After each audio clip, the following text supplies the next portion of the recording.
everyone, it's Maddie, and today I'm going to be reading the Stephanie Perkins companion series, Anna and the French Kiss, Lola and the Boy Next Door, and Isla and the Happily Ever After. After reading the Summer I Turned Pretty series by Jenny Han, and I'll leave a link to that video in the description, I then thought of other contemporary series that really stood out to me as shaping what I enjoyed about romances. And my mind obviously went to Anna and the French Kiss. This book came out in 2010 and I read it at the end of 2013. At that point, Lola and the Boy Next Door was already out because this came out in 2011, but I remember reading Isla and anticipating her release, and reading in one sitting on the day it came out. So I'm excited to return to this series, as I have reread Anna a couple of times, but never the other two books. I feel I should also mention that Anna has got a lot of flack recently on BookTube over the last couple of years, as people reread it and realise how toxic some of the things Anna does. So I'll leave a link in the description to some of the reviews that I've read of this book that have changed my mind about it, if you also want to read them, but if not, that's fine. Anna and the French Kiss begins with Anna unpacking her dorm in a school for Americans in Paris. The first character she meets is Meredith, who introduces Anna to her big group of friends, which involves Etienne, who is the main love interest of this story. I really like the conversations between the friends, especially the banter at the beginning between Josh and Etienne. I loved that. Anna slots in with them really well, and immediately she realises that she has more than friend feelings for Etienne. Like, there's just something about him that she's very drawn to, and so when he offers to show her around Paris, she jumps at the chance. So I'm just past the bit where they've walked around together, but what stops them from being able to be a couple immediately is the fact that Etienne has a girlfriend, Ellie. She is out of the book for most of the time because she's a year older and at university, but here is our first introduction to her. When Ellie first notices St. Clair, her entire being lights up, which is exactly what's happening to Anna, so he has that effect on a lot of girls. Then after Ellie's spoken, Anna makes this comment: despite her husky voice and Parisian attire, she's sort of plain, but friendly looking. Instantly, she's threatened by Ellie, and it's not hate particularly, but she's coming up with things that make Ellie less attractive to Etienne and frames herself as the better option immediately, which just isn't cute, and that's one of the first attitudes of Anna that kind of make you think, ooh, she's not a good person. Then a couple of pages later, she's very patronising towards Meredith, who also has a crush on Etienne, and Anna's made aware of that pretty quickly. Poor Mare, any girl faced with daily attention from a gorgeous boy with a cute accent and perfect hair would be hard-pressed not to develop a big, stinking, painful, all the time, all-consuming crush. Not that that's what's happening to me. Most girls laugh too hard at his jokes and find excuses to gently touch his arm. Instead, I argue and roll my eyes and act indifferent. That is sounding dangerously like a "I'm not like other girls" paragraph. So Etienne is still with Ellie for most of the book, and they continue to have a relationship with each other. Like, they get quite close, do things that not necessarily just friends would do, and yet still they don't really have clear communication on where the boundary is between whether they're just friends or boyfriend and girlfriend. And Anna is very angry at Etienne for not making the choice to break it off with Ellie. It would be easy for me to say that the relationship is all her fault, but Etienne is equally to blame for why it goes wrong, because he's being cowardly and not being true to his feelings and also hurting Ellie. Ellie is just really getting the short end of the stick in this book. Another thing is that Anna has a crush on Toph, someone that she worked with when she was back in America, and they've had some conversation while she's in France, and you never really know how she feels about Toph, like whether she wants them to be in a relationship, because ultimately she sacrifices time that she could spend chatting to him over the phone to spend with Etienne in person. So she's prioritising him, and yet gets so upset when it turns out that her best friend back in the US, Bridget, ends up dating Toph and not telling her. It's probably the most dramatic I've ever seen a character, seeing as she is already like steps away from a relationship with Etienne and still manages to be so affected by this relationship that she wasn't even trying to maintain, so she doesn't really have any right to be as upset as she is. Chapter 32 is when Anna realises that she loves Etienne, like really seriously, and now wants them to be together. But take a look at this paragraph. This is when she's talking about Ellie. I fantasise about their breakup, how he could hurt her and she could hurt him, and all of the ways I could hurt her back. I want to grab her Parisian-styled hair and yank it so hard it rips from her skull. I want to sink my claws into her eyeballs and scrape. It turns out I'm not a nice person.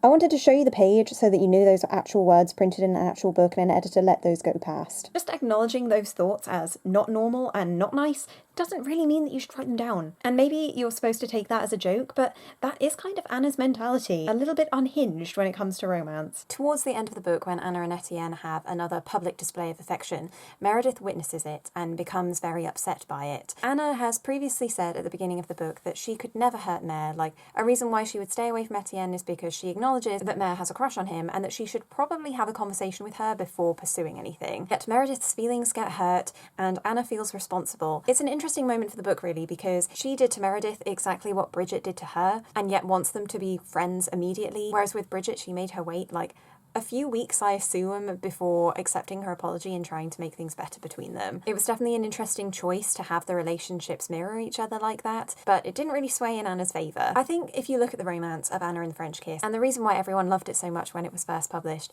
is because it is genuinely sweet. There are a lot of romantic moments between Anna and Etienne. You can tell that they both care about each other. They have a lot in common. They become the most meaningful members of each other's friendship group. They understand each other and share things that they don't with their other friends. So if you're able to read it and completely ignore the emotional cheating that happens on both sides of the relationship, then it is sweet. It is cute. That's undeniable. But I think once you look a little bit deeper about how the relationship is actually playing out and how many people get hurt by it, it's harder to say that it's as romantic as you first thought. And if anything, these two characters deserve each other. So now I'm going to move on to Lola and the Boy Next Door. Obviously from the title, I love the trope of people that have been friends and then grow up to have more romantic feelings towards each other. And there are also twins in this, which is always a bonus for me, and they have quite a competitive relationship, so I'll be looking out for that. So I was meant to do reading updates as I read Lola and the Boy Next Door. Got some crochet here, don't mind me. But I just finished it all kind of in one go and then thought, oh, I'll just give my feedback at the very end. How I feel about this book as opposed to Anna and the French Kiss. I find Lola a more tolerable character than Anna. She has less flaws. I don't like the situation she's in. It's like equally a bit iffy, but less iffy than Anna's situation with the emotional cheating. So you've got her boyfriend Max, who is 22 and she's only 17. Is that legal in the US? I'm not a fan of age gap love just because I don't like the power dynamic that comes with that. But what was funny about this is that both characters, regardless of their 5-year age gap, they had different immaturities, and it would be easy to say that Lola was the immature one because she was the youngest, but mostly the way Max acted also in the relationship made me think, like, you're not being a perfect boyfriend here, you're not even being a good boyfriend. Instantly, I wasn't rooting for him, for things to go right with him. Then her other love interest, the boy next door, is Cricket Bell. They were in a relationship when they were teenagers, and then it had to end because he had to move, essentially. And he didn't handle that very well. I think because they didn't have a fight or anything when they were explaining it, he kind of just vanishes without really telling Lola what's happening, and then they don't speak, and now he's come back. And it's all to do with the fact that his twin sister Calliope is a figure skater, and she is like one of the obstacles for Lola and Cricket being together because she doesn't want Cricket to have something that she doesn't, and she doesn't want to lose him to a relationship. And I really, really liked that element of it. I felt like it would have been easy to paint Calliope as the villain of the story for not wanting her brother to be happy with Lola. But as a twin, I really related to not wanting to feel on a different page to your sibling. So I was very much on her team, even when she was being mean, and that is my bias, I understand that. Speaking of Cricket, I loved him a lot more than Etienne, and I think that's because with Etienne, he is so obviously meant to be like the perfect... Why can't I get this? Ooh. Okay, he's so obviously meant to be the perfect YA boy, which is what made Cricket so great for me, because Stephanie Perkins had already used so many qualities in Etienne that she was only left with like a good communicator, because that's definitely not what Etienne was, and someone that was super honest with their feelings, which are like the two most peak qualities you could have in a love interest. So I was very much here for him just declaring his love for Lola immediately and just saying like, you know what, I have feelings and you should know about them, and if they're not reciprocated, then I'm not going to hold that against you, I will leave you alone. That kind of clarity in how he felt is so alien for YA boys that it was really refreshing, and he's definitely the highlight of the book for me. Lola's parents I really liked. I probably paid more attention to the parents than I did the love story in some aspects, because her dads call Lola out for her bad behaviour and how she's treating people, and that is exactly the presence that Anna needed when she was in France. They talk about how she is being involved with Cricket while she's still in a relationship with Max and she's hiding that from him, and they say even if you don't love Max as much as you thought you do, you still owe it to him to be honest and not go behind people's backs. I really liked that. I've said that about so many things. That's just my default statement. That I really liked that. But seeing the parents actually play like a responsible role and have that affect the story, like have there be some consequences to Lola's actions in terms of like grounding, it definitely highlighted what was missing from Anna in the French Kiss and what would have potentially redeemed it if she had been a little bit more aware of her actions. But she didn't have anyone to hold her accountable, so there's that. The great thing about Anna and Lola, and I assume Isla, even though I can't remember what her passion is, they have big hobbies, not crochet. I'm waiting for it. But Lola is really into fashion and dressmaking and just everything about accessories and creating personas. And the way that that reflected on a potential identity crisis was really great, how the hobbies informed her characterisation. Oh, and back to parents. My final note. This happened like close to the end. Lola's mum, she has a tricky relationship with her birth mother. that wrong again. Right, so you can see what I'm doing. I'm going around a corner, so got to pay attention to this for a second, and then I'll go back to my commentary. But her mum has a drinking problem, and that meant that she couldn't take care of Lola when she was a baby. And their relationship throughout the book, like, there's so much tension between them, and you can tell that there's not really a lot of love there. And especially when Lola's mum is interested in fortune telling and like mysticism, Lola's really skeptical of that, and she gives her a fortune like halfway through the book, and tells her that she's going to come up against some rocky things. And then at the end of the book, they have a conversation about what that fortune meant and how it's not all make-believe, how there is like a grounding in she was telling Lola what she needed to hear, and essentially parenting through the medium of fortune-telling. I thought that was just so fascinating, and I really liked the bond between them. You could tell that after this book finished, there would be a lot of conversations between them, and hopefully a repairing in their relationship. Essentially, what I loved most about this book were the things that weren't related to the romance. I like it when romance books have a little bit more to them than just the love story. Of course, it's great that the love story takes up the majority, otherwise I wouldn't be able to call it a romance, but when there's something just a little bit deeper in there that you can genuinely think about and that affects more characters than just the two mains in the couple, that's what makes a good contemporary for me. So I'd say that I preferred Lola to Anna, and that is why I probably ended up reading it in one go and not wanting to talk about it as I read it, because I was just consuming the story. So now I'm moving on to Isla. And I remember reading this when it first came out and being slightly disappointed because I can't really put my finger on why, but maybe I didn't like Isla's character as much. The love interest is Josh from Anna. Oh, and that's something I forgot to mention, that Anna and Etienne actually come up as quite large characters in Lola, which I'd completely forgotten. Like, I knew that they all existed in the same world, obviously, but I didn't realise that they lived in the same town and that there would be a lot more connections between the characters. And that's how my crochet is coming along. So hopefully I'll be doing as I read updates for Isla. So another change for this video, one that I really wasn't expecting, because I did start reading Isla as soon as I finished my last clip, but it's probably been over a week since then because I've had absolutely no desire to talk about this book. And my crochet has grown significantly bigger, so it would be too heavy to hold up while I try and talk about it. I think the reason that me and this book haven't really got on is because I felt disappointed with it the first time I read it, and I was only reminded of why I didn't like it probably within like 20 pages. We follow Isla, who is a younger age student in the School of America in Paris. The book opens with Isla high on some drugs she got at the dentist for having her wisdom teeth out, talking about how obsessed she is with Josh, who she's probably only had about one interaction with. And that is really my key problem with her character, just how obsessed she is. The only thing I tabbed in here was a very Anna sentence from her. Sophie Vanette is paired with Josh. I hate Sophie Vanette.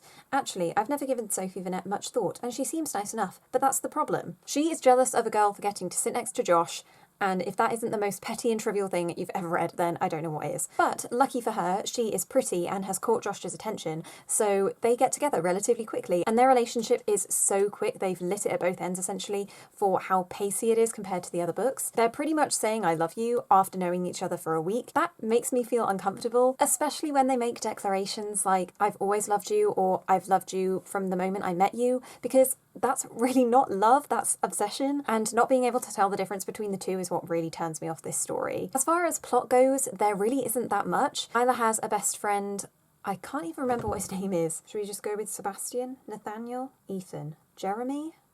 Kurt.